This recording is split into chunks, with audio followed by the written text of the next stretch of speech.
Oke, di sini saya akan berbicara pentingnya memilih calon presiden berdasarkan identitas. Masa bodoh orang berbicara politik identitas, polotak politik identitas itu. Yang jelas saya berpendapat bahwa orang itu berhak memilih berdasarkan identitas. Identitas itu menjadi sorotan utama bagi saya kalau kita untuk memilih dalam rangka memilih pemimpin. Dalam hal ini misalkan presiden gitu ya. Ada 3 bakal calon presiden. Katakanlah di sini ada Prabowo Subianto yang belum ada wakilnya ya, Ganjar Pranowo yang belum ada wakilnya, kemudian Anies Baswedan dan Caimin eh, presiden dan wakil presiden. Nah, bagaimana kemudian kalau kita memilih calon pemimpin ini berdasarkan identitas? Gampang sekali. Kita lihat bukan prestasinya. Prestasi itu nomor kedua. Karena setelah identitas nanti kita lihat prestasinya gitu kan. Karena prestasi seseorang juga selalu mepet dan dekat dengan identitasnya. Ini penting sekali. Jadi kalau kita bisa membaca lingkungan pemimpin kita, maka kita bisa menilai bakal bagaimana kalau dia jadi presiden atau jadi pemimpin. Itu kalau kalau Anda membaca Virborju misalnya tentang arena itu kan, tentang apa namanya, arena itu kan, ada arena, ada modal arena itu pentingnya itu habitus ya, yang saya lupa istilahnya tadi, habitus. Jadi melihat presiden, bukan presiden, pemimpin, calon presiden, calon pemimpin menggunakan identitas itu menarik. Misalkan kita melihat Prabowo Subianto, siapa dia? Siapa Prabowo Subianto bukan ketika dia menjadi eh, pangkostrat atau jadi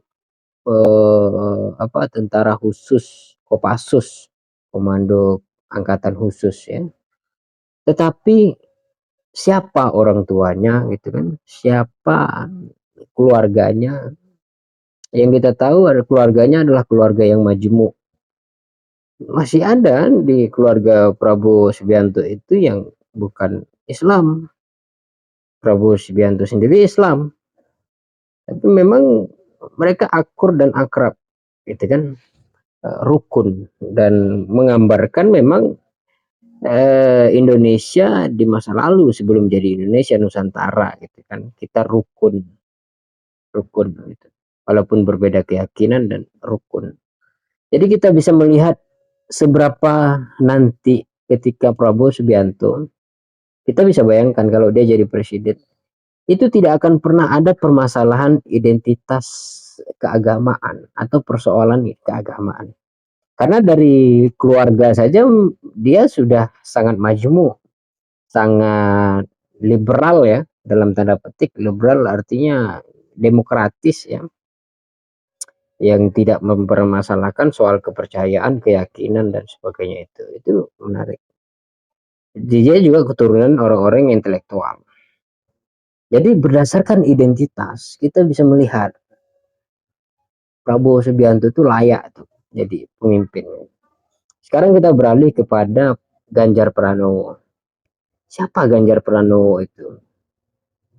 Dia siapa keluarganya?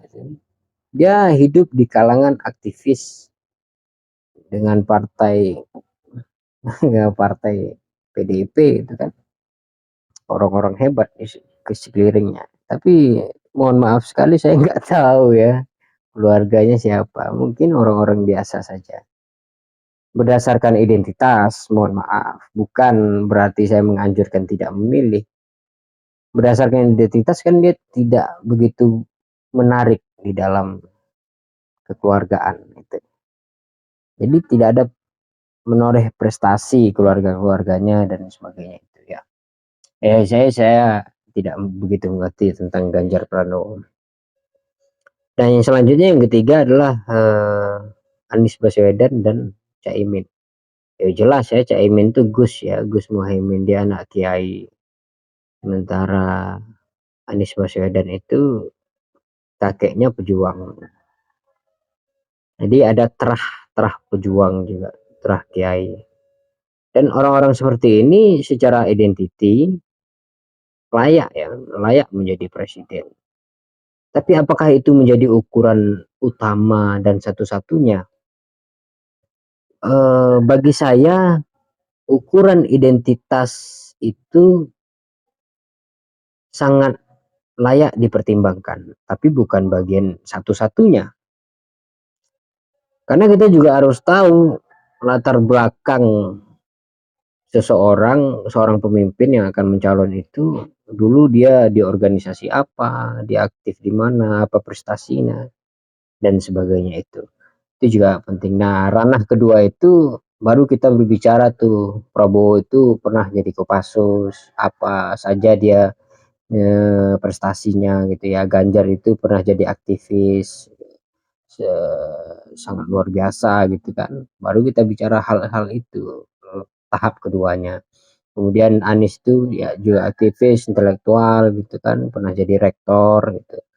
Caimin itu ya Gus gitu kan. Baru kita masuk pada wilayah. Tahap ketiga bagi saya, identitas ketiga yang perlu kita bongkar di capres ini, capres dan cawapres ini adalah pertama tadi tentang kekeluargaannya, yang kedua tentang prestasi dan kinerja lah kira-kira ya. Yang ketiga itu tentang bagaimana kecerdasan emosionalnya itu. Dan hari ini kan gampang sekali melacak seseorang itu di media sosial itu. Misal seperti Prabowo Subianto itu sangat terlihat sebagai orang yang apa ya, emosional ya, ketika dia terbawa, sangat mudah terbawa emosi gitu, pernah menepu dan seketika dia bisa ketawa, menari dan sebagainya. Psikologinya sangat kuat sebagai seorang pemimpin, luar biasa itu. Kalau Ganjar misalnya di media sosial kita pernah lihat dia menangis gitu. Kalau artinya juga mudah tersentuh gitu kan.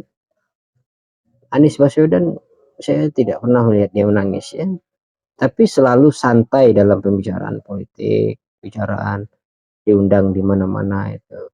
Sementara Gus Muhaimin ini selalu tebar senyum gitu. Dan ini keunikannya itu. Pemimpin muda yang keren ya. Jadi mereka ini orang-orang yang luar biasa. Ya saya tidak menganjurkan memilih siapapun, tapi kira-kira begitu ya.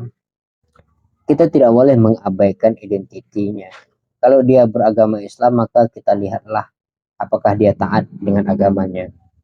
Kalau dia Kristen atau agama non-Muslim, kita lihat juga apakah dia taat dengan agamanya. Kalau Tuhan saja dia tidak takut, bagaimana dia takut dengan manusia atau hukum-hukum manusia? Tuhan aja ditentang. Begitu ya saya kira. Terima kasih. Wassalam.